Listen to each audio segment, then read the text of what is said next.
The number of Japanese births hit a new record low last year. That's according to the latest figures from Japan's health ministry. In the next 40 to 50 years, the total population of the country will dwindle by a third. Almost half the population will be aged 65 and over, and the working age population will vanish by half. Italy has had some of the lowest birth rates in the EU, and the country is aging at a much faster rate than other European countries. Badan Pusat Statistik mencatat, angka kelahiran total atau total fertility rate di Indonesia terus mengalami penurunan. Angka penurunan ini bahkan kini mendekati replacement level, yaitu 2,1.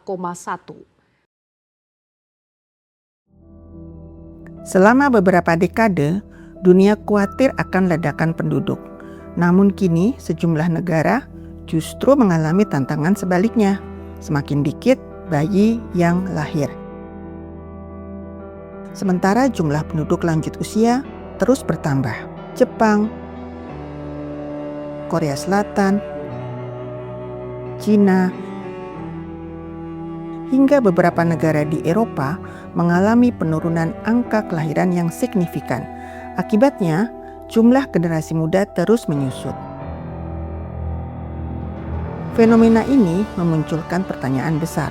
Mengapa semakin banyak orang memilih menunda atau bahkan tidak memiliki anak, dan apa dampaknya bagi masa depan suatu negara? Sebab penurunan angka kelahiran tidak hanya mempengaruhi kehidupan keluarga, tetapi juga tenaga kerja, pertumbuhan ekonomi, dan keberlanjutan pembangunan. Lalu apa yang menyebabkan krisis kelahiran terjadi di berbagai belahan dunia? Dan apakah Indonesia berpotensi menghadapi tantangan yang sama?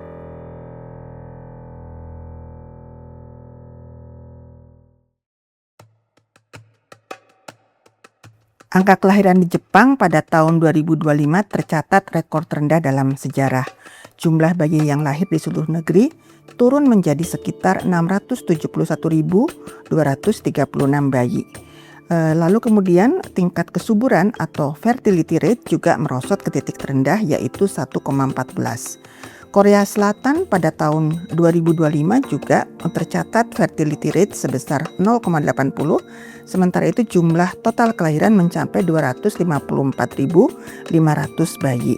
Sedangkan di Cina pada tahun 2025, angka kelahiran tercatat sekitar 7,92 juta bayi yang lahir. Dan fertility rate di Cina pada tahun 2025 yaitu 1,71. Tetangga dekat kita Singapura juga menghadapi masalah yang sama. Fertility rate-nya pada tahun 2025 yaitu 0,87. Jadi ada beberapa faktor yang mendorong penurunan angka kelahiran di negara-negara tersebut. Jadi yang pertama adalah tekanan budaya kerja, jam kerja yang panjang, lalu kemudian budaya kerja yang kaku di banyak negara, di negara-negara tersebut juga menyisakan sedikit waktu untuk kehidupan pribadi para karyawannya, untuk membina keluarga, juga untuk mengasuh anak. Dan juga ada persoalan ketidaksetaraan gender dan beban ganda. Jadi perempuan itu seringkali masih diharuskan untuk memikul beban domestik atau beban pekerjaan rumah tangga dan pengasuhan anak. Jadi tanggung jawab domestik ini sebagian besar masih dianggap tanggung jawab perempuan, terlepas dari status perempuan itu mencari nafkah atau tidak. Individualisme, ya, budaya yang lebih mengedepankan individualisme, di mana di sini lebih mengedepankan gaya hidup mandiri dan kebebasan individu. Dan faktor lain yang juga penting adalah minimnya support system untuk pekerja yang berkeluarga dan memiliki anak. Fenomena ini seringkali memicu kekhawatiran karena berdampak signifikan terhadap sektor ekonomi, seperti menurunnya jumlah angkatan kerja dan membengkaknya populasi warga lanjut usia. Jadi ini juga yang membedakan negara maju dengan negara yang kurang maju, katakanlah begitu ya. Masih mengedepankan budaya kekeluargaan sehingga tanggung jawab pengasuhan anak itu tidak ditimpakan hanya pada keluarga inti, tapi juga menjadi tanggung jawab keluarga besar gitu ya. Ada peribahasa Afrika yang menyatakan it takes a whole village to raise a child gitu. Jadi perlu orang sekampung untuk mengasuh atau membesarkan anak. Sementara dalam sistem budaya kerja di negara maju itu seringkali kecenderungannya adalah tanggung jawab pengasuhan anak itu ditimpakan pada keluarga inti saja dan khususnya kepada perempuan. Jika dalam suatu negara itu jumlah generasi muda terus menyusut dan jumlah lansianya meningkat, maka akan secara drastis menekan struktur demografi, ekonomi, dan sistem sosial negara tersebut. Jadi PBB di sini mendefinisikan super age society adalah suatu negara di mana populasi lansianya itu melebihi 20%. Kita lihat Jepang misalnya, jumlah populasi penduduk yang berusia 65 tahun ke atas itu mencapai hampir 30% dari total jumlah penduduk Jepang. Rapidly aging population has been a growing issue here in Korea. Last year it even crossed a symbolic threshold. Lalu Korea Selatan itu jumlah penduduknya yang lansia itu juga persentasenya 21,21% dari total populasi. Dampak yang terjadi pada negara tersebut maka akan terjadi atau sudah terjadi krisis angkatan kerja dan produktivitas karena penduduk lansia ini tidak lagi masuk kategori usia produktif, mereka menjadi tua, pensiun, lalu meninggal sehingga kemudian mengakibatkan kelangkaan tenaga kerja dan ini memicu penurunan produktivitas nasional yang dapat menghambat pertumbuhan ekonomi secara makro. Juga ada beban fiskal yang berat di mana negara harus menanggung biaya pensiun, biaya kesehatan, dan fasilitas pendukung lansia yang relatif mahal. Dan beban ini biasanya ditanggung oleh pajak yang dibayarkan oleh pekerja atau penduduk yang usia masih produktif tadi gitu ya, bukan lagi ditanggung oleh lansia. Dan juga ada transformasi sosial dan pola konsumsi.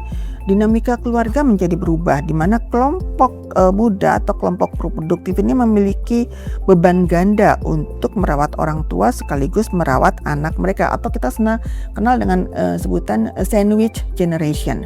Dan juga di tengah budaya patriarki yang menekankan bahwa tanggung jawab domestik itu merawat anak termasuk merawat lansia adalah lebih dibebankan kepada perempuan, maka beban ini membuat situasi ini juga membuat beban domestik perempuan semakin meningkat. Populasi lansia di Indonesia ini sebesar 11,97%. Dan kemudian angka kelahiran di Indonesia ini sekitar 2,1. Jadi kalau kita pakai pendekatan replacement level memang secara umum angka 2,1 anak per perempuan itu adalah angka yang dianggap sebagai angka minimum ya untuk bisa menjaga jumlah penduduk tetap tidak tambah dan tidak kurang. Penduduk usia produktif di Indonesia itu yaitu mereka yang berusia antara 15 sampai 64 tahun itu jumlahnya sekitar 68,94% pada tahun 2025. Jadi proyeksi yang akan ke depan ini kita hadapi adalah bahwa Indonesia pun sama seperti negara-negara yang tadi disebut Jepang, Korea Selatan, Cina dan juga Singapura bahwa mendekati Indonesia emas tahun 2045 maka persentase penduduk lansia ini akan semakin meningkat gitu. Jadi dan juga Indonesia juga mengalami situasi yang juga berbeda dengan negara-negara lain bahwa di Indonesia ini 60% dari angkatan kerja Indonesia ini bekerja di sektor informal. Di mana sebagian besar dari mereka tidak akan memiliki pensiun pada saat mereka menjadi lansia. Nah, jadi kita juga harus berpikir untuk strategi ke depan. Yang sekarang masih aktif ke depan kan akan jadi lansia. Dan karena mereka pekerja sektor informal, mereka tidak akan mendapatkan pensiun. Ya, kembali ini akan menjadi beban negara. Kebijakan kependudukan di Indonesia dan negara manapun memang harus mempertimbangkan situasi data yang ada sekarang. Sebagaimana kita ketahui bahwa lansia itu sudah tidak lagi termasuk usia produktif, sebaliknya mereka akan membutuhkan banyak biaya kesehatan, biaya perawatan medis yang perlu dipikirkan dari sekarang bila mana populasi lansia itu terus meningkat. Ini pun harus dipikirkan sehingga kemudian jangan sampai nanti para pekerja produktif yang saat ini masih produktif, taruhlah 20-30 tahun lagi mereka akan menjadi lansia, maka perlu dipertimbangkan juga jaminan hari tua untuk mereka. Dan juga yang perlu juga kita pertimbangkan adalah kita semua perlu membangun lingkungan kerja yang ramah keluarga dan anak. Pekerja belajar dari pengalaman Jepang, belajar dari pengalaman negara maju lainnya, bahwa pekerja itu seharusnya memang disupport atau difasilitasi untuk bisa mereka selain sebagai pekerja juga mereka bisa punya waktu dan energi yang cukup untuk membina keluarga, untuk memiliki anak.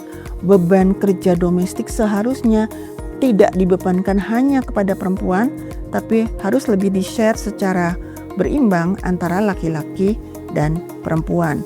Dengan cara seperti ini diharapkan bahwa memang nanti angka kelahiran bisa meningkat di negara-negara tadi yang angka kelahirannya turun atau paling tidak stabil ya, untuk tidak kemudian populasi penduduk suatu negara itu terus menurun lagi sehingga kemudian akan timbul berbagai masalah sosial dan ekonomi.